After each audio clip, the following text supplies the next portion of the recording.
So for me, global mobility is that function that moves the people that move the world. And I've said this a number of times, and I think it's actually resonated to individuals many times over. What I mean by that, essentially, we are moving and finding and mobilizing the resources, individuals that are extremely talented and are out there working for organizations that are delivering products and services that affect every person on this planet. I think I once described my experience of actually supporting the global mobility community for a project related to an organization's SAP global rollout. And this particular organization actually produces products that are in our cupboards and in our fridges every day. And in some small way, I feel that as a global mobility function, I supported that particular rollout and essentially impacted consumers all over the world. Global mobility is far outreaching, and I think it's an important area of business that often is probably not known and somewhat overlooked. But essentially, we are helping to move talent around the world, and these individuals are making significant impacts in organizations and in the lives of all of our population. Global mobility to the business is vital. For a business that thrives on hiring and maintaining talent around the world, global mobility is a very, very vital function to the organization. Global mobility ensures and helps talent place talent where they need to be so that they can do the job that they need to do to ensure a company's success. So to the business, it's an extremely vital function. When making or amending global mobility policies, my number one advice is to know in advance what you're trying to solve for and know what your employee needs are. Ensure that you have baseline data to start with. I always recommend a survey or a focus group prior to making any policy changes to really understand what's important to your employee. Additionally, benchmark with your peers. It's really important to ensure that the changes that you make are in line and market competitive with your peers. When amending global mobility policies, I ask myself a couple of questions. I'm looking at it from the perspective, are we aligned with corporate policies, culture, and other benefits that are provided to the employees? Are we compliant with duty of care perspectives within the countries that we're moving individuals to? Are the exceptions? What are the exceptions? What are they telling me? Sometimes needs are coming from the exceptions and modifying the policies that way. And then lastly, I ask AI, I ask the relocation provider, I ask our colleagues if there are additional changes that they're seeing and why. We're actually in the process of redesigning our program in general, globalizing it, and part of that design entails benchmarking our policies and looking at the right fit for our organization.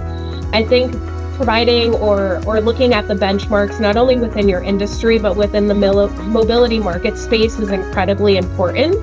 However, I think there's a secondary step to that where you look at the data, you look at your current offerings, and then you decide what is the right fit for your organization.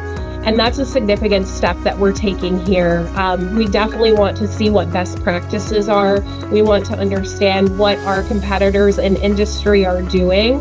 But we also recognize that every company has its own culture, its own values, its own behaviors. And so to align to those key areas of the greater organization is paramount in deciding what are the right benefits to provide for your employees. So global mobility to the business is an area of opportunity for expansion of the company. So a lot of companies like to expand their business into new countries, and global mobility plays a critical role in that expansion.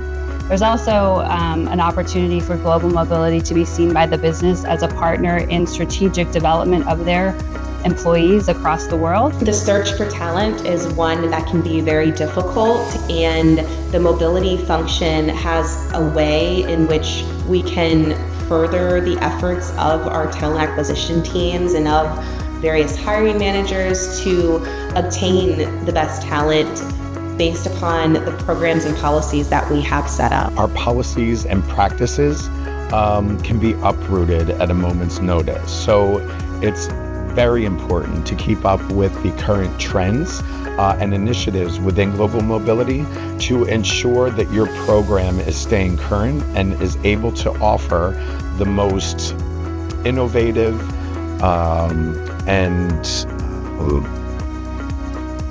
functional program in order to deal with the challenges of today's global workforce. Help expats or transferees further their career interests, and it in itself for the team there's a lot of fun to work in because you're working with people, you're working with families, you're not tied into one corner or another. You can have a background in finance and tax and have tax compliance and still work with people. And I think that makes it unique. I think it's important to, number one, open the lines of communication with your stakeholders and develop a trust, right? In terms of being open, giving the latest updates on what's going on globally that may affect your stakeholders' work, as well as, opening the lines of communication. Perhaps you need to bring other stakeholders to the table, whether it be vendors or that, and have discussions about any kind of pressing issues. I think also, secondly, if you are running reports on the health of your program, whether it be, a quarterly report with your vendor in terms of how much movement you've been having, or the costs, or any kind of relevant information in terms of demographics, looking at, the ratio between men and women that are moving around, perhaps what the talent reasons are. You need to take those reports and share them with stakeholders who may find the data useful. So something like looking at the demographics of who you move in terms of male to female, perhaps diversity, or the talent reasons, that may be something you want to share with your talent organization so they understand, the makeup of your mobility program.